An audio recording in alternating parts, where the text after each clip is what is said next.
greenhouse again, getting ready to harvest some of my different greens I bring to the farm market. So I thought I'd show you how I harvest them and what they look like. So let me show you what I got going on in here.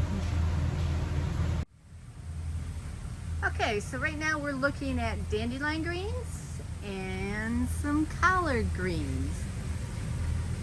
Nice looking crop I got going here. Like I said, I just have a channel of each one of those, and that's plenty to bring to the farm market. And I usually sell out or maybe bring one or so home, which is fine by me. I'd rather have enough for everyone. So we'll show you how I harvest these in a second. So here's my collard greens. Harvested a bunch already, and I'm going to keep going here. I like to pull out the channel. Like I said, sometimes I do this in the head house, working off the tables there, or I'll stand out here in the greenhouse and just cut them off the plants, get the nice big leaves. I really don't bring a whole lot of these. I maybe bring about 5 or 6 bunches. That's, you know, for the market that I do on Saturday, that's about how many I'll sell. So I don't go too crazy with it. These are nice and tender.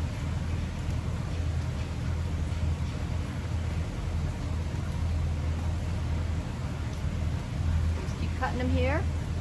I already have a bag here started, and I'll add to my bag. So you want to make sure you give a nice amount, because you do have weight with the stems and you do use all the leaves. So maybe a few more in this bag and I'll be ready for that for sale then tomorrow. There we go. This should be enough. Yeah, this is a nice bag of collard greens. See? Pretty cool. Put everything in my bin so I can just wheel it back in and stick it in the cooler. Like I said, I always like to get things right in the cooler right away. It just makes a big difference keeping them fresh. Okay, a little change of plans here. Since there are so many nice small leaves here, I'm just going to cut the big leaves off, crawl underneath the channel here, push this back in, and keep it going for another week, because I don't have any other collard greens growing for next week's market. So this way, I'll get 2 harvests off of this one channel here. So like I said, I'm just going to go through and get the big leaves off. And I'll have plenty for Saturday's market, and then I'll have plenty for next Saturday's market. Sometimes you just gotta wing it and see how plants are growing and see what you need to do. Oh, I also wanted to tell you, I saw something, I forget where it was, a little blurb on how people are using these for lettuce wraps now instead of lettuce. So what they did is they took the leaf, they cut out the thick part of the spine here, and then they blanched it for like 30 seconds just to soften it up. And then they're able to make a wrap out of it. You know, you could put cheese in there, or different lettuces, or different, just whatever you wanted to put in there. I can't think of everything you want to put in there, but it looked like a really good way to make a nice wrap. So, okay, got the collard greens harvested, pushed them back in the return pipe so I can keep them recirculating for another week, so let the littler leaves grow a little bit longer. So now I'm going to do the dandelion greens, and dandelion greens are done a little bit differently than the collard greens. They're more done like the lettuces. Get a bag here, our handy dandy bag ready. And these I harvest whole. Pull them completely out of the channel. See how nice they look? And stick them in a bag. Pretty easy. So I like to use these plastic bins to transport everything back and forth to the farm market. It makes it nice. I can sanitize them, recycle them, and they stack up nice in the cooler, and they stack up really nice in the van.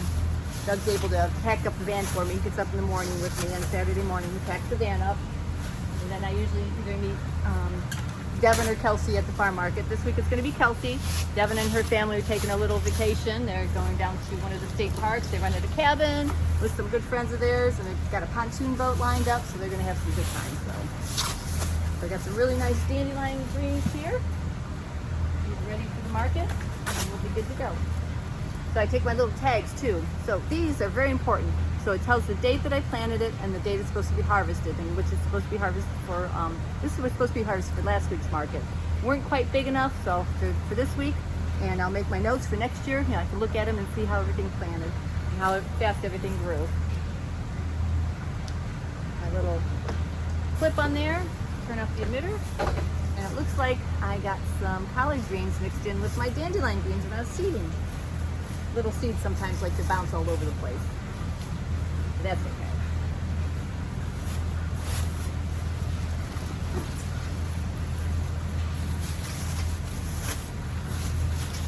Better than picking dandelion greens out of the yard. Now I'm gonna harvest my mini Swiss chard and my beet greens. You can tell I already took some beet greens up for Doug's smoothie. Don't sell a lot of the beet greens in the market. Most of these are grown for us because they're really good in smoothies. So they grow most of that for us, but the Swiss chard sells good. But I also like it a lot because it's really good in omelets. I like using it instead of spinach. It really adds a nice flavor. And it's really good in pasta dishes too. You know, with little chickpea pasta. Saute up the Swiss chard with a little bit of onion, mix it in with the pasta, and then put a little Asiago cheese on it. It's really good. It's one of my favorite recipes. Now Doug will make a cream sauce and put the Swiss chard in with it. So different things we like to do. Doug's a much better cook than I am. Okay, so I'm gonna harvest the beet greens right now, and I'm gonna put them in the bin here with the collard greens and the dandelion greens. There's enough room that I usually take about 4 of those to the market. So you don't wanna over pack your bins, because if your produce gets bruised, then it doesn't last as long. So I try to keep everything pretty loose and easy in there so it can move around and not get all, you know, tight and cramped together and, you know, cause the stems to break or the leaves to break off. So we'll get some beet greens in here, and again, like always, get my handy dandy bag ready. It looks like I got a few yellow leaves on there that I'll have to pull off. So I'll make a pile of those, get it ready for my garbage can. These greens are pretty full. This is a nice bunch. So we got a nice big bunch of beet greens. Now this one's a little too large, so I'm going to separate a little bit. So I'll hold that one back to put in another bag. And so this will be a nice bag for the farm market. So I'll stick it in my bag here. Try to get as much as I can into the bag, because after it sits out for a little bit, you know how beet greens get really wimpy. So I try to keep as much in here in the bag so it doesn't get really wimpy towards the end of the market. So I've got enough room here in my bin for these guys, and we'll get them in the cooler. So this one here isn't quite as big as I want it to be, so I'm going to add the one that I had pulled from the other guy. Because you always want to make things, I try to make things just about even. You know, after doing this for so long, you know how much something weighs just by handling it. Like when I do basil, I know what an ounce of basil feels like. I don't know if that's a good skill or not, but that's a skill I've attained.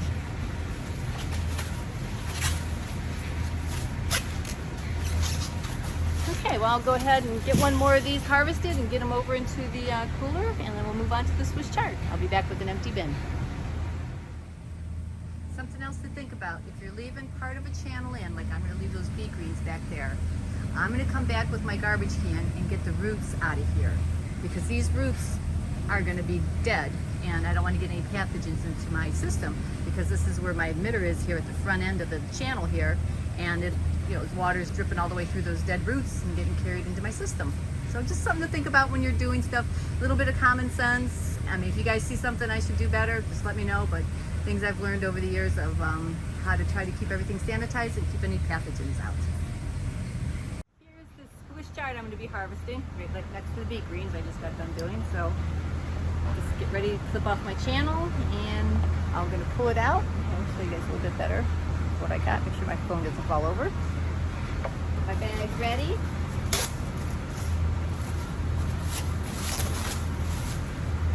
Brought my garbage can over here, so I'm set to pull off any yellow leaves. You're always going to get a few yellow leaves as you're harvesting. So I'll pull out the whole plant here. This one looks like a nice bunch. So you want to make a nice clean product to give to your customer. So go ahead and put this in the bag. And we're ready to go. So the family and I are always happy if these all don't sell, because we do like the Swiss chard so much. Pull out my channel. So it grows a lot smaller than the rainbow chard. And it's nice for me because I don't like to cut the Swiss chard and have it keep growing, because it gets so big here in the channels for me. I tried doing it a couple years. So this harvesting the whole plant works really well in my system. So everybody try little things, different things, and see what works for you. And I, did some trials, and this works really good. I was asked one time what didn't grow well in the channels. I have a hard time doing cabbage. I've done nappy cabbage, but sometimes it gets the internal tip burn in it. So I don't do that too often. But yeah, cabbages don't do well for me.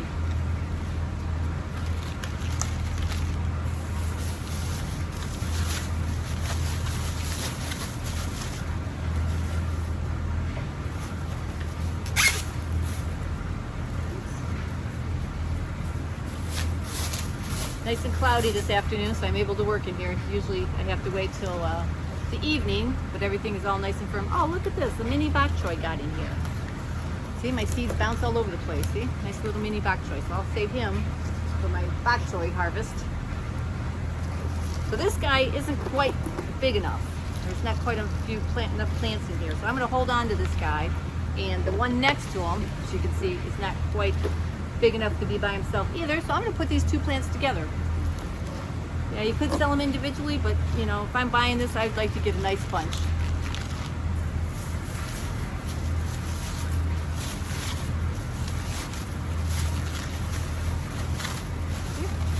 Nice little bunch of Swiss chard. This will last up to 2 weeks in the refrigerator if you keep it closed. It's a really nice, versatile product that goes well. Harvesting is leaf broccoli here. Harvested almost the same way I do the collard greens, except I cut it straight across. So can't really get a good camera angle here, but it's another thing, you know, you cut it across, put it in a bag and bag it up. Now leaf broccoli is from southern Italy. It kind of has a broccoli kale taste. It's not part of the broccoli family, but it's a good leafy green. Once I explained to everyone how to use it, it's become a pretty good seller at the farm market. So one of those things again where you gotta let people know how to use the product, and it really will take off. So I'll get this harvested in the cooler too.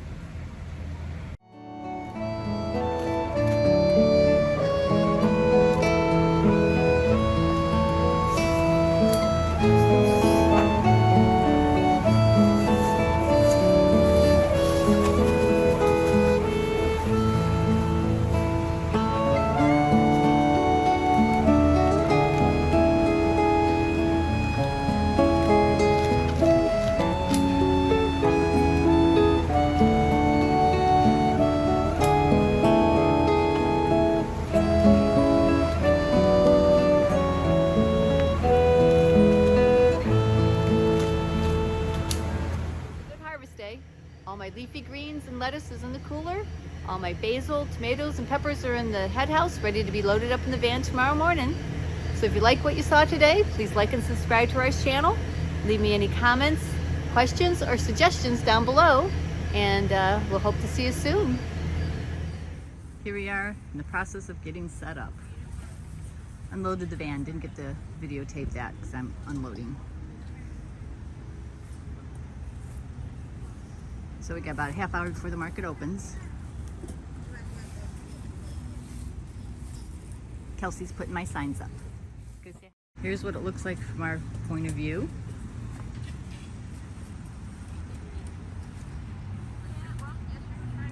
All the other vendors are getting set up. Got the gazebo there.